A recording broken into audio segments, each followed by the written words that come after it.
Eventos políticos raramente terminam no dia em que acontecem. Eles se estendem no tempo, se transformam. Às vezes, até mudam de nome.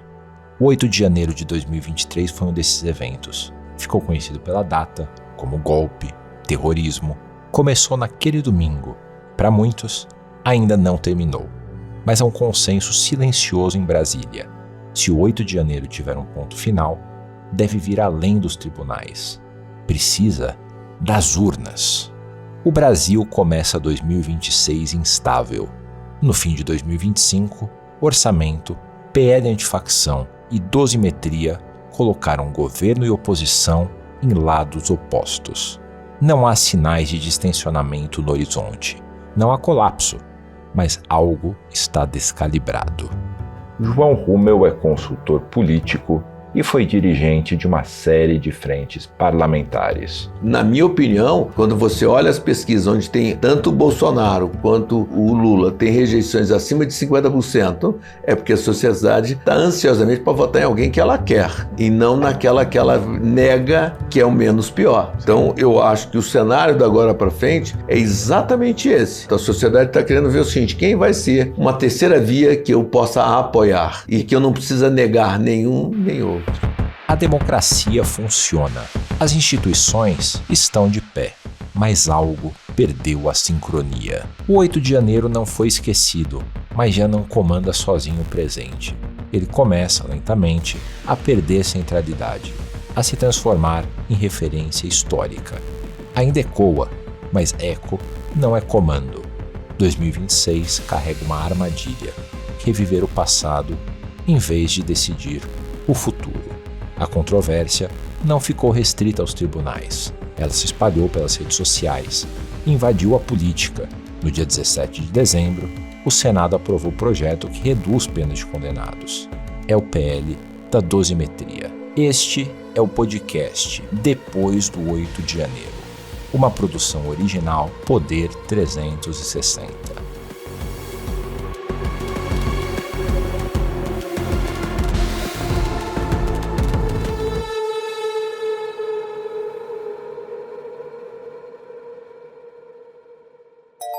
A jornalista do Poder 360, Juliana Alves, cobre Congresso. Ju, eu queria que você primeiro explicasse um pouco sobre dosimetria e anistia. A dosimetria foi uma alternativa da anistia? Isso mesmo, Pedro. Os partidos de direita tiveram que se contentar com uma anistia light. Não conseguiram uma anistia geral e restrita como queriam, mas conseguiram reduzir a pena de todos os condenados pelos atos de vandalismo do 8 de janeiro e também daqueles que foram condenados pela tentativa de golpe de Estado, como o ex-presidente Jair Bolsonaro. O que nós queríamos sempre foi a anistia, mas a circunstância, a correlação de forças dentro do Congresso nos permitiu a dosimetria, a progressão de penas. Quem acaba de falar é Rogério Marinho, senador do PL e líder da oposição. E com o PL da dosimetria, quantos anos Bolsonaro fica preso? O relator do projeto na Câmara, o deputado Paulinho da Força, do Solidariedade, disse que, se caso a proposta seja aprovada, a pena poderia cair de 27 anos e 3 meses para 2 anos e 4 meses. Mas eu conversei com alguns advogados para confirmar a informação e eles disseram que é impossível calcular. Por mais que o legislativo decida diminuir as penas, a interpretação do judiciário tem a palavra final. Depende de outros fatores também, se Bolsonaro vai ler livros ou conseguir um trabalho, o que é difícil porque ele não está em um presídio comum, ele está na superintendência da PF. Ju, você mencionou que Bolsonaro pode ler alguns livros, né? Queria saber primeiro que livros são esses e por que o ex-presidente pode ler um livro e ter a pena diminuída. Bom, nas nossas leis penais, uma parte menciona que há alguns fatores que colaboram para quem está condenado possa ter uma pena reduzida. E um desses fatores é a leitura de livros e depois a escrita de seminários desses livros para provar que você realmente realizou essa leitura. Então, há a opção do ex-presidente ler alguns livros e escrever esses seminários relacionados a esse conteúdo. E no caso, quem fiscalizaria seria o próprio Alexandre de Moraes, os assistentes dele também. E se você puder dar um exemplo de qual livro ele tem que ler, né? Porque eu entendo que tem uma lista específica e uma razão do porquê esses livros diminuem a pena. Olha, Pedro, a lista de livros que o ex-presidente pode escolher é extensa. Eu vou citar 2 exemplos. Ainda Estou Aqui, de Marcelo Rubens Paiva, e Democracia, de Philip Buttin. Lembrando que são 4 dias a menos de pena para cada livro comprovadamente lido. No caso do Bolsonaro, a redução de pena precisa receber o aval do ministro do STF, o Alexandre de Moraes. A Secretaria de Educação do Distrito Federal disponibiliza uma lista oficial de livros que podem ser utilizados na remissão de pena. E o critério da escolha dessas obras é porque elas devem abordar temas como democracia, ditadura, racismo, preconceito e questões de gênero. Ju, e depois da aprovação no Senado, qual que seria um próximo passo para esse PL virar lei? Bom, falta a sanção do presidente Lula, mas seus aliados já disseram que ele vai vetar com certeza. Só não se sabe quando. Pode ser em fevereiro, depois do Carnaval, ou mesmo no dia 8 de janeiro, de forma simbólica. Lembrando que o Congresso pode derrubar o veto do presidente depois. Então nós estamos aguardando aí a definição do Lula. Se ele vetar, ele vai mostrar que ele tem muito mais retrovisor do que para-brisa, olha sempre para trás com rancor, com ódio, com um sentimento de vindita, de vingança.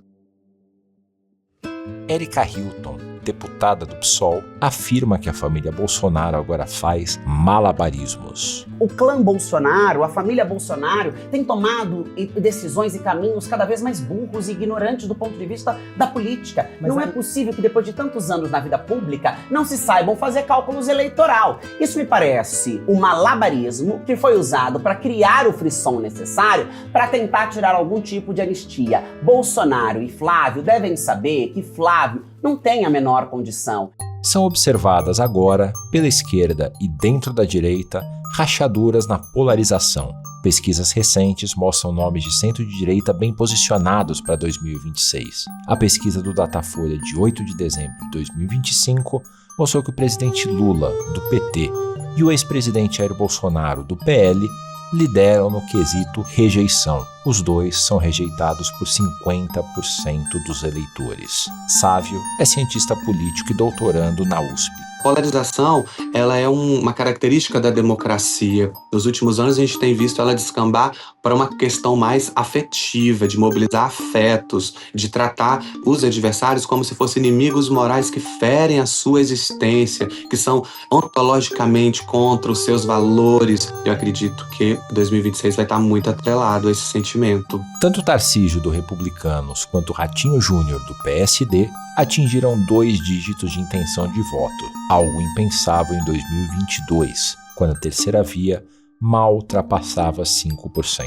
Eu acho que quem analisa a pesquisa vê a possibilidade de uma terceira via significativa, até mesmo para buscar a solução para a direita. A gente pode dar uma olhada no que aconteceu no Chile. Teve 3, 4, Dilson, mas no segundo turno vai ganhar uma. Não é que é contra, mas é que é para achar o espaço e identificar quem é quem dentro desse processo. Outro efeito direto do 8 de janeiro pode ser medido nas eleições municipais de 2024. Os partidos de Lula e Bolsonaro ficaram abaixo das expectativas. O PT elegeu 252 prefeitos e 3.118 vereadores. O PL, 517 prefeitos e 4.961 vereadores. Após as eleições, o Lula já começou uma campanha presidencial, onde ele tentou buscar os partidos para apoiar, para ele ser o único candidato. Ele não teve esse apoio.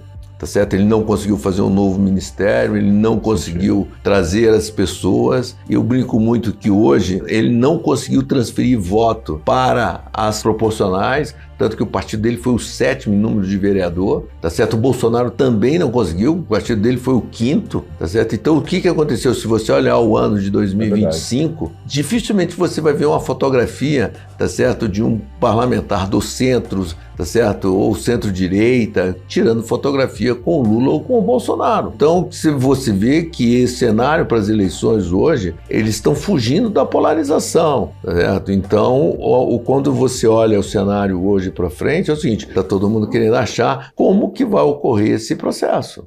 Os grandes vencedores foram os partidos de centro e centro-direita. Desses agrupamentos nasce um centrão menos submisso e mais autônomo.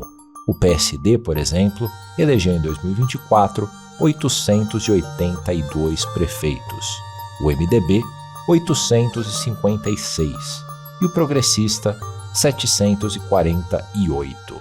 O entendimento predominante é claro: o bolsonarismo segue relevante, mas deixou de ser o comandante absoluto. Acho que uma disputa eleitoral para valer seria de um candidato que fosse do centro para a direita, né? Como você tinha no passado, uma espécie de PSDB, né? Um novo PSDB que pudesse partir do centro para, digamos assim, enfrentar a esquerda, partir do centro e indo para a direita, tendo o voto da direita, mas não sendo um candidato da extrema direita, como a gente acompanhou nos últimos tempos. Este foi Paulinho da Força, deputado federal pelo Solidariedade de São Paulo e relator do PL da dosimetria.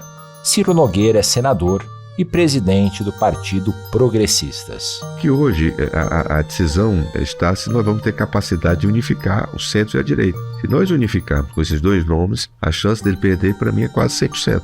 Eu acho que o Lula, 6 meses atrás, não iria disputar nem a reeleição. Por conta de erros da oposição, o erro de posicionamento, essa situação com os Estados Unidos, algumas declarações de membros da oposição, acabaram dando uma narrativa falsa de defesa da soberania que houve uma recuperação. Mas com o tempo a população brasileira passa a medir o que é realmente importante numa eleição presidencial. Ainda assim, o bolsonarismo resiste. Mesmo com seu líder preso, Flávio Bolsonaro afirma que será candidato. Desde a primeira fala pública, acenou ao centro. Vão conhecer um Flávio Bolsonaro, sempre pediram um Bolsonaro mais moderado e eu sempre fui assim, eu sou esse Bolsonaro mais moderado, equilibrado, centrado.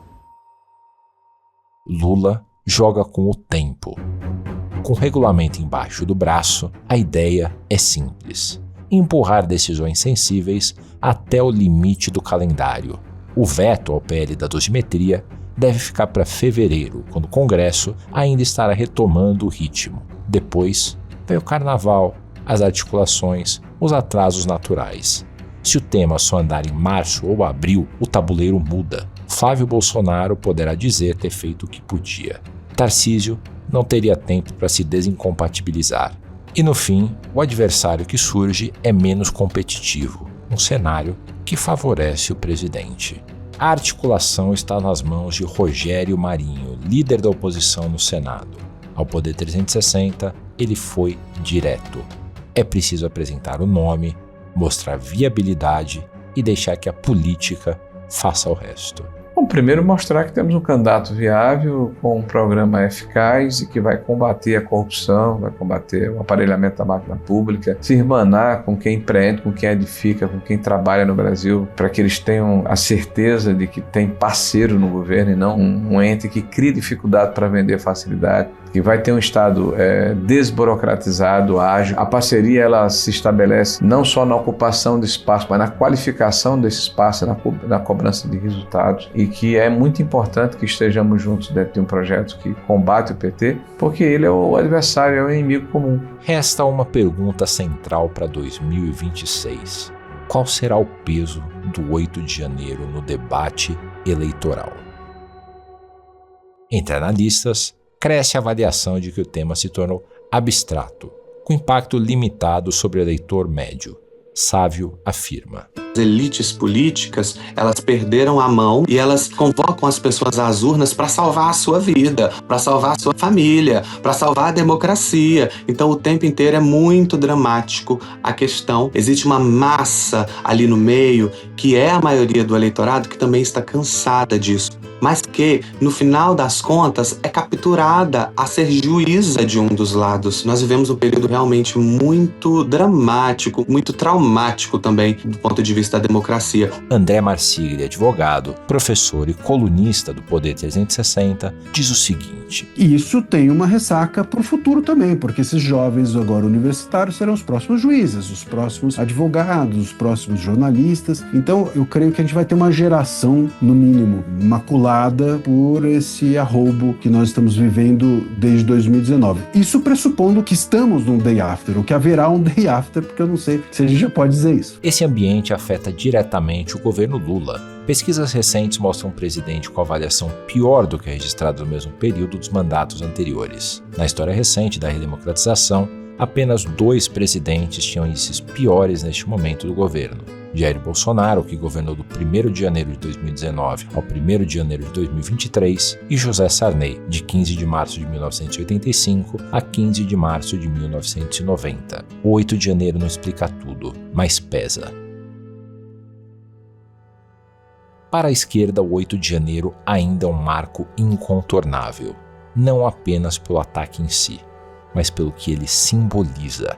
O deputado Lindbergh Farias, do PT, diz o seguinte: O 8 de janeiro foi a última tentativa. Essa condenação tem um papel muito grande para o futuro da democracia brasileira. É mais do que direita e esquerda. É a democracia brasileira que sai fortalecida. Por isso que nós não aceitamos esse projeto que eles chamam de dosimetria, mas que é uma espécie de blindagem para golpista. A aposta é clara. Sem memória, não há democracia estável.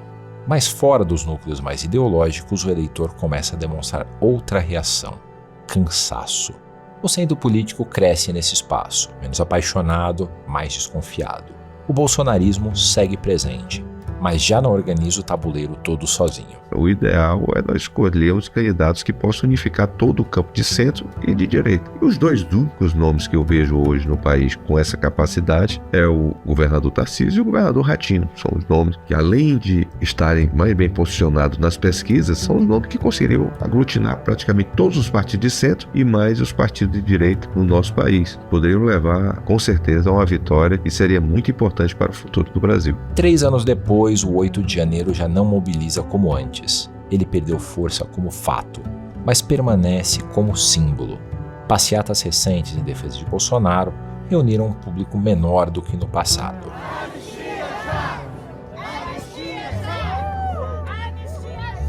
Então eu acho que o Supremo tem acertado, que o Supremo tem tomado as decisões que o Congresso se cala, que o Congresso se silencia. E aí, por óbvio, haverá algumas alas que vão dizer: olha, mas o Supremo não pode isso, mas o Supremo não pode aquilo. Me parece que no fim do dia, o que o Supremo está fazendo é respeitar a Constituição e fazer com que se cumpra a lei, que muitas vezes o Congresso quer ignorar e fazer com que se cumpra o seu próprio interesse. O episódio começa a se dissipar, mas seus ecos ainda organizam discursos, ainda moldam alianças, ainda inflam sentimentos. É por isso que 2026 pode encerrar de maneira mais ampla o ciclo iniciado em 2023. Os julgamentos terminaram. A sucessão política também será efetuada pelas eleições. Será uma escolha coletiva.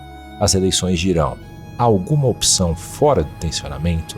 Onde estão os equilíbrios? A polarização segue sendo motor ou tornou-se um ruído persistente? O tema do 8 de janeiro, ele é passado, ele não está na mesa do brasileiro. A única forma desse tema ser popular em 2026 é se ele for projetado como futuro. Isto é, a esquerda vai tentar dizer: isso aqui não é passado, ou o inimigo está batendo a porta de novo, e a direita vai dizer que a perseguição política começada a partir do 8 de janeiro ainda está viva. Isso vai dar conta de mobilizar suas respectivas bases? Não se tem certeza. É importante fazer uma comparação com os Estados Unidos, onde a Kamala Harris baseou grande parte da campanha dela na defesa da democracia, usando a invasão do Capitólio como exemplo, e isso não deu conta de mobilizar o eleitorado que ela pretendia. As pessoas votaram do Donald Trump mesmo ouvindo que ele era uma ameaça constante à democracia por parte da campanha de Kamala Harris. Então, não é certeiro que isso realmente é fundamental para a pessoa, para grande parte do eleitorado, depositar o seu voto na urna. Talvez o maior teste da democracia brasileira não seja lembrar do 8 de janeiro de 2023, mas conseguir, finalmente, seguir adiante. Este foi o podcast Depois do 8 de janeiro. Este episódio é dedicado à memória de Conrado Corsaletti, secretário de redação adjunto da sucursal de São Paulo do Poder 360, que morreu em 8 de janeiro de 2026. Nossa solidariedade à família, aos amigos e aos colegas. Apresentação é de Guilherme Waltenberg. Direção é de Pedro Linguitti. Roteiro é por Guilherme Waltenberg, Juliana Alves, Pedro Linguitti. Produção de Pedro Linguitti. Você também ouviu as vozes de Beatriz Almeida, Pedro Linguitti, Juliana Alves. Edição e finalização é de Bruno Gaudêncio. Pós-produção, Eric Cunha. Edição de roteiro, Sabrina Freire. Supervisão geral, Bárbara Pinheiro. Diretor de inovação, Miguel Rodrigues. Direção de redação, Fernando Rodrigues. Depois do 8 de janeiro é uma produção original Poder 360.